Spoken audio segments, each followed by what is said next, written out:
Hi, I'm Scott Hanselman. This is another episode of Hansel Minutes. Today I have a very special guest, Franchesca Ramsey. How are you? I'm doing pretty good, all things considered. So you are a comedian, you are a content creator, you have been making content since the day that you made your first HTML page. You are a YouTuber, but you're also a union member. You have an Yeah. IMDb page. You were the writer and creator of MTV Decoded. You were on the TV show Superstore. You were a writer on The Nightly Show. So you must be a rich and famous millionaire in Hollywood, right? So you're a famous Hollywood person with a mansion. No, not at all. I mean, I am very fortunate that I've always juggled multiple things. I've always been a multi-hyphenate. And a big part of that, especially when I focused on TV and entertainment, was because the money was just not great. And I really found that in order to sustain myself comfortably, I needed to have a few different irons in the fire. But that's not exclusive to me. A lot of working actors and working TV writers are struggling to make ends meet. And that's a big part of why both of our unions are currently on strike. So let's talk about, what does that mean, working actor? Because when I think actor, I just saw Tom Cruise jump off of a cliff. I'm sure he's doing pretty well. I'm sure he has health care. Yes. There's a lot of other people on that show. And to be fair, Tom Cruise is a working actor. Like it's a misnomer in the sense that if you are an actor and you're on film and television, or if you're, doing local theater or you're on tour, you are technically a working actor. But you're correct. Most people think Tom Cruise, Jennifer Lawrence, the big box office stars. But the reality is there are a number of people whose names you don't know. And that's what typically referred to as a working actor. They're also background actors. When you're watching those movies, the people walking around in the background, eating in the restaurant, browsing books in the bookstore, those are all actors. The person who is, the prime murder suspect on Law and Order this week, the person who you see in the grocery store and you think, did we go to school together? No, you've seen them in a bunch of movies. They are a working actor. And those are the folks that more oftentimes than not have spare jobs because despite working a lot as an actor, the funds they're just not sustainable the way that they once were. Now, in the past, you would get residuals, right? Yeah. So we the non-actors would assume that if you got a middle part on a popular show, then you were set for life. So, there was a gentleman who was on the Cosby Show as, a secondary character, and we all know him. We all grew up knowing him, and then he was working at Trader Joe's, and the internet shamed him for having a job, but he came out very proudly and said, well, I needed health care. We all assume that every bit player has $1 million in the bank. It's so true. So the residuals model has really changed because of streaming. And so you're correct. Most people assume that residuals are how we're making a living. And in years past, the network residual model was such that if your show went into syndication, like Seinfeld, for example, you were getting a portion of those profits as a writer and as an actor. But now that we've moved to streaming, what has happened is there are so many streaming sites and there are so many shows, and the streamers have refused to tell us what the numbers are. A lot of them have asserted that it's proprietary knowledge because they are masquerading as tech companies. So they're like, we can't tell you how many people viewed. So not only do you not know how much you're being screwed over because you don't know how many people are watching, they just arbitrarily pick these numbers out of the sky. And most recently, I shared this on my Instagram. Kimiko Glenn, who was on the show Orange is the New Black, she was on 44 episodes of the show, and she showed one of her residual checks, and it was $27, which is just laughable. And then I've shared some other residual checks, and I'd never seen this before because I've never had this on one of mine, but some people will sometimes get a negative amount, and that's because of an accounting error. So the studio essentially says, we overpaid you 13 cents last month. So now we're going to charge you negative 13 cents, which is just mind-boggling, but it's similar for writers as well. Is the industry just trying to find out what a middle-class person who happens to have a job, who is an actor, like what should be required? Like, what should be required for you to live and have a nice house and healthcare? This is an issue across all industries, which is why it's really frustrating when I see people responding to the writer's strike and the actor's strike with, well, I don't make a lot of money. And, what about teachers and what about nurses? I agree. All of us should be making a living wage. And the reality is it's very expensive to live these days, whether you're, trying to buy groceries or you're putting gas in your car or you're trying to find a new apartment or you want to buy a house. It's difficult for people across all industries. And when it comes to film and TV, especially, the CEOs and the studios are literally taking home millions of dollars. Bob Iger, the CEO of Disney, took home a $24 million salary last year, and yet he did not write one line of one show on Disney Plus.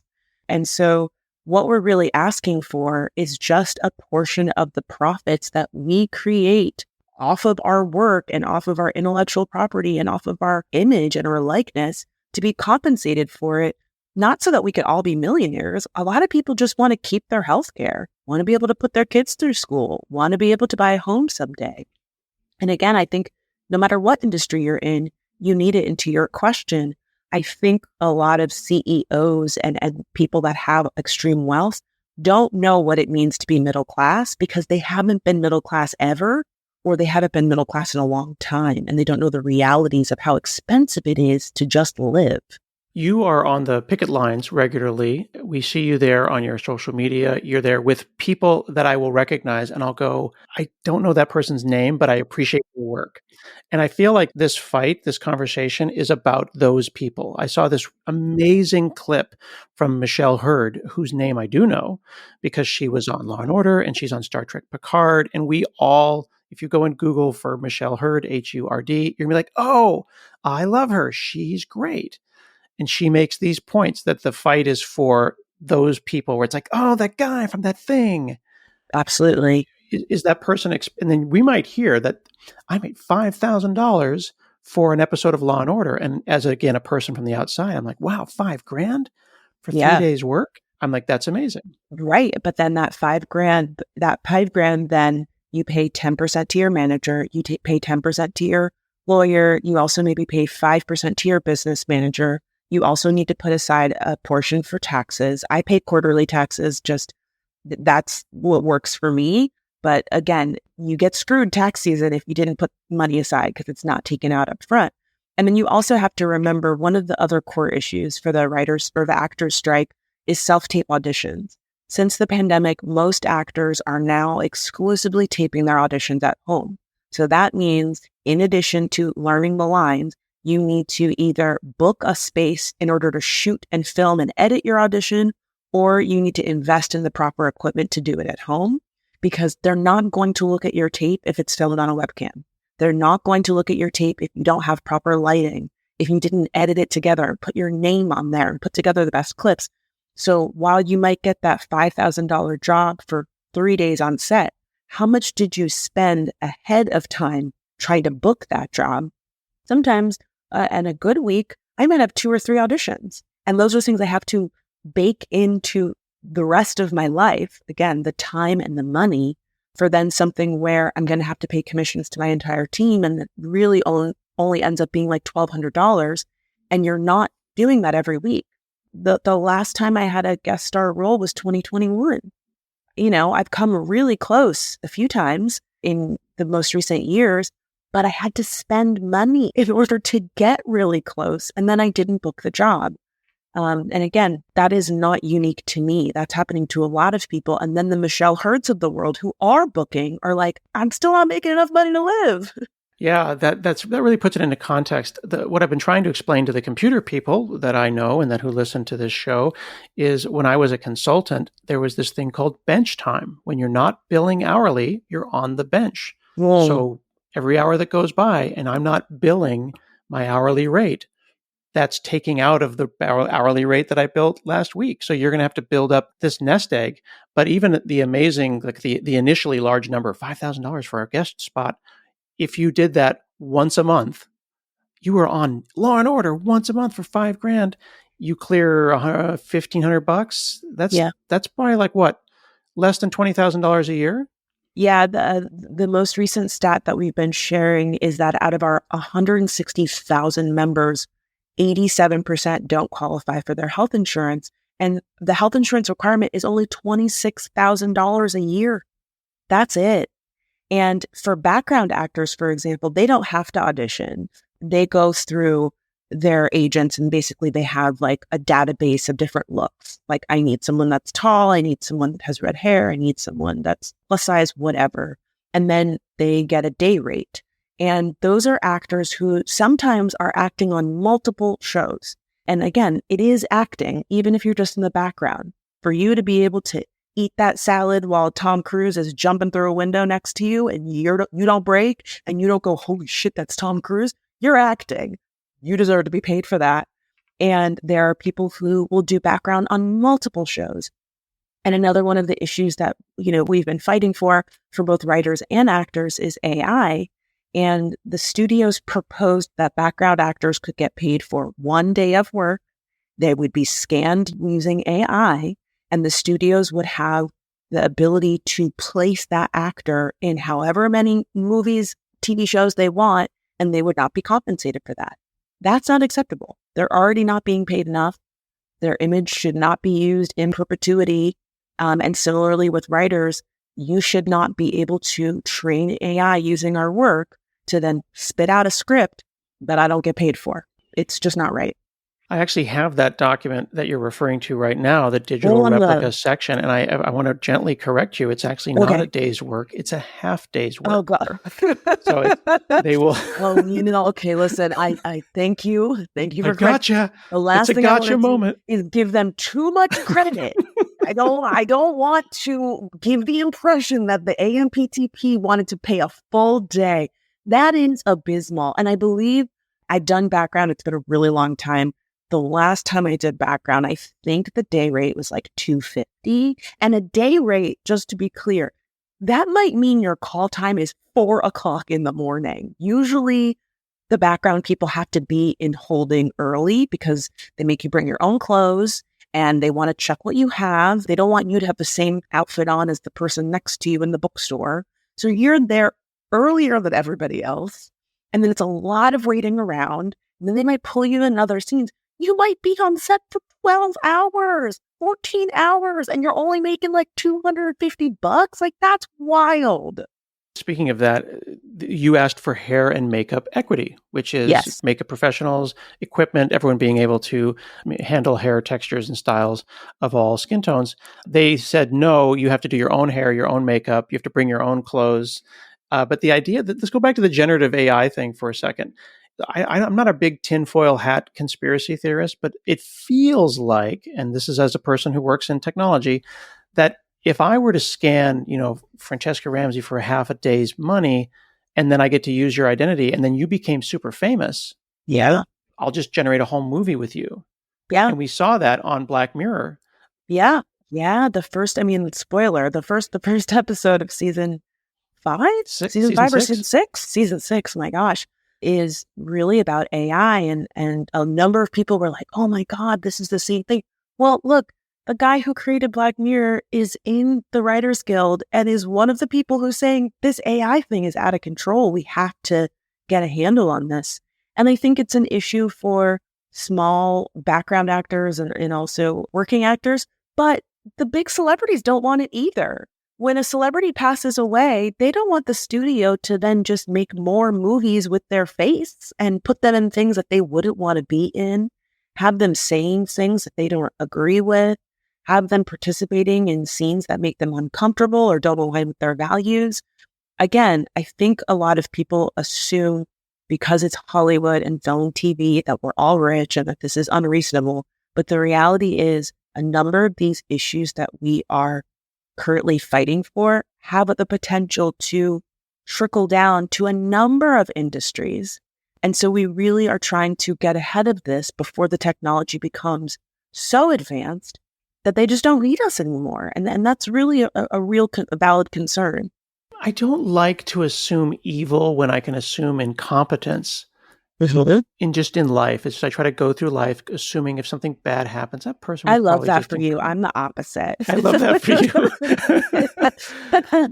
That's great. You should do that. I'm like, I'm not going down that alley. No, you cannot. I'm very like, I mean, maybe it's like I just too much true crime, too much sci-fi. I've watched enough movies to see that the computer eventually has its own brain. It starts taking over that I think, no, I don't trust you. I will also say on the AI thing, in 2007, which is when the last writer's strike was, I was just graduating from college. I was aware of what was happening, but I didn't really know all the details. But I've since learned streaming and internet and online media was one of the big core issues of that 2007 strike. YouTube was very new, and the Writers Guild was like, we want to make sure if you put our stuff online, we can be paid for it. And the studios were like, don't worry about it. You don't have to worry about this internet thing. That's what they said in 2007, okay? Now, cut to 2023. Hey, we're worried about AI. Don't worry about AI. Don't worry about it. It's the same. It tells me that they thought we were stupid in 2007, and now look at where streaming is, and now they think we're stupid, and we're going to just believe them when they say don't worry about AI. That tells me they already have plans for it. That's pretty deeply concerning. And I there are aspects of AI I appreciate, but generative AI is not the future that I thought I wanted. I wanted Star Trek: The Next Generation, and in Star Trek: The Next Generation, you can get like free Earl Grey tea out of a computer. Like that's what it's for. Yeah. And then you get to like do art and like how it's really cool that like Captain Picard's always talking to like a potter, like the captain of the flagship of a starship. And like, what do you do? I'm a potter. Oh, how did you get into that work? And they talk to each other as peers because they're not worried about like food and shelter. Exactly. Correct. I don't want to paint all of AI with the same brush. It's a tool. And to your earlier point, good tools can be used for bad things, right? Like the car is a great innovation, but some people drink and drive. It doesn't mean that the car is bad. It means someone's using the car in an irresponsible way. Similarly with AI, if we were using AI to like make drinking water out of like, like a dirty river or something, I'd be like, that's awesome. We should like, why are we trying to use AI to replace artists? I mean, again, the devaluation of the arts has such far-reaching consequences, and it starts in schools. Oftentimes, when they're trying to make budget cuts, the arts are the first thing to go. And it's led to a lot of people believing that our art is not real work. Well, you're just a writer. Anyone can write. You're just an actor. Anyone can act. And now we see the consequences of the studios believing that AI can just do our jobs. And it doesn't matter if it's good or not. It's just going to crap out something and somebody will watch it. And that's fine. Yeah, really, we have to hit that point harder. The absolute devaluation of the most interesting and hardest parts about being human. Like the creation of art comes from experience and identity and pain. And to be a good painter, writer, comedian, whatever, you have to have those lived experiences. And then if we can just go click a button and go wacka wacka and generate an entire new season of Seinfeld, and then the only people who get the money for that are the ones who pay for the bandwidth. Yeah. Yeah. And to your point about like having those lived experiences, it's not just the lived experiences, right? It's being able to take those lived experiences then and reflect them back to people in a way that speaks to them.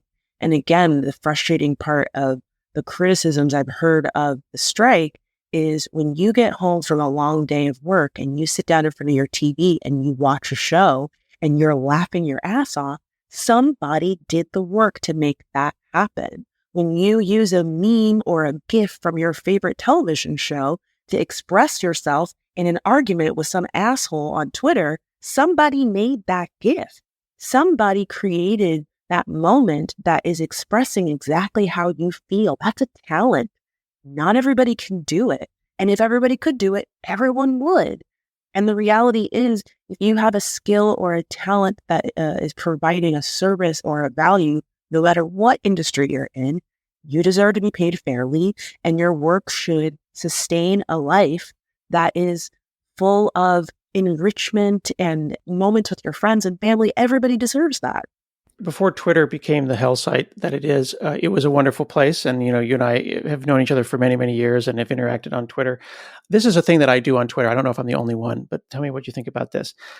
I watch a show and I see, there's the top billing actor, and then there's the guest star or whoever else.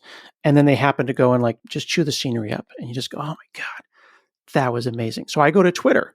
They won't have 1 million followers. They'll have 5,000 because they're a working actor. And I do this like probably 3 times a week. People can go through my replies and see me doing this. And I go, I saw your episode. It was so meaningful. And I give them a compliment. And I'm realizing now, as I'm hearing you talk about this, that I can't PayPal them. I tip them, but I'm trying to use Twitter to reach out to this working actor to tell them how much I appreciate what they're doing. I love that. That's really great. Thank you. I'm thinking about these actors, though, that don't have residuals that came up in the streaming environment. Like right now, I am obsessed with Star Trek Strange New Worlds. It's so good. And like the young lady who plays Uhura is just killing it. And now I'm worried that she's not going to have health insurance. You know what I mean? That should not be something I should worry about. It's a very real thing. And I love to hear that you actually use Twitter to reach out to people. I do that too. I love to slide up in a DM on Instagram. That's like the one thing that my blue check is good for, is I can send people a message and say, I loved your episode. I saw this thing that you did. I always do that as well. But, here's the thing. As frustrating as the situation is, I have to say the solidarity and support has been really encouraging to see.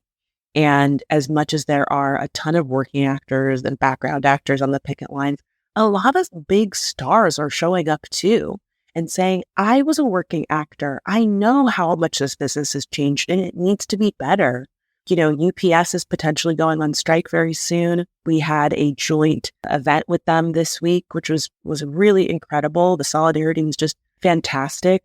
I'm seeing a level of class consciousness being developed amongst people who never thought about these issues before. I'm seeing people say, wait a second, why don't we have a union? Like, I'm just seeing this moment happening amongst regular people who are realizing that they deserve better and they absolutely should have better. And the reason that we're fighting is to make this industry better for anyone who wants to potentially join. You don't have to be an actor or a writer right now, but someday you might want to be a voiceover artist or be a stunt person or work at a radio station and join the union so you have health insurance. We're fighting for you. So it is heartening to see, because the reality is we're going to win. I don't know when this is going to end, but it's not going to go on forever. And when it ends, the industry is going to be better for it. And I'm going to be ready. So I grew up, my dad was in a union. I understand what a union was. I was, 11. I knew what a scab was, someone who crossed the picket line. I remember in the 80s going with my parents to like the grocery store, and then you see the people striking outside, and then we would go to a different grocery store, right? Yeah. That was the point. I understood that. I feel like it may have been a while since people of a certain age, maybe Generation Z or Generation Alpha, may not be aware of these things. And I have noticed you interacting on TikTok and on social media with people who are content creators who seems to think that this is their moment. Like, 190,000 SAG-AFTRA people are out. Therefore, I'll be their second, third, or ninth choice. And now I could break in and be an actor or a writer. Why should they not do that? Yeah, here's the thing. I started as a content creator before I got my opportunity to break into television and build a career as a TV writer and an actor. And I think, unfortunately, a lot of content creators right now, you're right, are seeing this as an opportunity to break into the business. But the reality is, crossing the picket line, even if you are not a member of the union, is discouraged. It has been dubbed scabbing. And SAG-AFTRA and the WGA have very clear guidelines that say anyone who is seeking future membership should not perform struck work for these companies. And so, unfortunately, a lot of people, because they don't actually understand the business, say, well, I don't want to be an actor. I don't want to do that. And again, I say, well, SAG doesn't just represent actors. And there may come a day where you do want to join, because guess what? The influencer checks don't last forever, baby. Ask me how I know. And also, you're going to want health insurance someday. And influencers, we do have an influencer agreement. Influencers can join SAG, and it's very new. But in future years, there's a potential where that will be the standard, because collective bargaining has power. And when you're out here working by yourself, it's a true uphill battle. But when you have people you can lean on, and you have people you can say, this did not work, this is not right, I was treated unfairly, and they can campaign on your behalf, there's a reason that unions exist, right? So I have been really encouraging people, regardless of what industry that you're in, to get acquainted with the strike rules. You can go to SAG-AFTRA-strike.org or WGA-contract2023.org. If you're confused about any of the things that we're asking for, you can email directly to WGA or SAG to ask. I would say erring on the side of caution is just the right move to make. But again, if you don't anticipate or believe that you will ever want to join our unions, do you? I can't tell you what to do or what not to do. But again, as someone who is in the union, and I'm very thankful for my union membership, that dental is good. The dental is great. The health insurance is great. The networking, you get a t-shirt when you show up to the picket lines. You all do have nice teeth, like as a collective. Thank you. They take care of us. They take care of us. The camaraderie, the community, it's so beautiful. And again, I'm somebody that was a content creator for a long time. I can tell you that membership in this union has enriched my life and my career in immeasurable ways. And if you want that, I want that for you too. So we're asking you to stand in solidarity with us now. So what can I, as a non-actor, as someone who does not have an IMDb page, do? I still want to go see Barbenheimer. I want to go and support things like that. But it seems like there's projects that are either indie, or they're projects that are maybe were done a couple of years ago that are in theaters now. But then I'm also seeing content creators who are supportive of the strike, but also are contractually obligated to promote things. Yeah. What can I do, and how do I support? Yeah, great questions. So if you are not someone who has aspirations to join the industry, but you want to support, we would love to see you on the picket lines in New York or LA. Again, you can look online for the schedules and join us. But if you're not in New York or LA, you can also donate to the Entertainment Fund, which is a nonprofit organization that helps and gives financial assistance to members of the industry who've been impacted by the strike. That's including crew members, that's including assistants and PAs. It's not just writers and actors, hairdressers, it's makeup artists. There's a lot of people that make these productions come to life. So we would appreciate any donation that you can offer. And then when it comes to should you be supporting movies and TV shows, the answer is yes, because the people who made those things deserve to have your support. And the reality is, if someone has put all this time and energy into making a show, they've made it because they want you to watch it. That work still needs to be appreciated and enjoyed. What we're asking is that you not promote the struck work. So do not do the job of what an actor would be doing. So right now, with these films coming out, normally the actors would be posting on social media. They'd be doing red carpet interviews. They'd be going on all these different shows. They would be posting GIFs and clips and things like that. That is the role of the writers and the actors to do that PR. And that's why I've made content about the fact that a lot of influencers are now going to be contacted and asked to do that work because those of us that are in the union cannot, and we're asking you to not do that. This has really, really been very educational, and I want to remind folks, again, they can go and learn about all this stuff at SAG-AFTRA.org. It represents 160,000 professionals. These are actors, but also announcers, journalists, dancers, DJs, news editors, program hosts, puppeteers, stunt performers. It's not just your favorite actors. It's all the people that make your favorite actors look good. Thank you so much, Franchesca Ramsey, for chatting with me today. Thank you so much for having me. I'm just so thankful for your friendship, Scott. You've been Team Franchesca from the day I met you. And I'm very thankful for you, and thankful for you using your platform to educate people and entertain them as well. So I'm flattered and honored to have been here. That's very kind. We've been chatting with writer, producer, actor, and comedian Franchesca Ramsey, and this has been another episode of Hansel Minutes, and we'll see you again next week.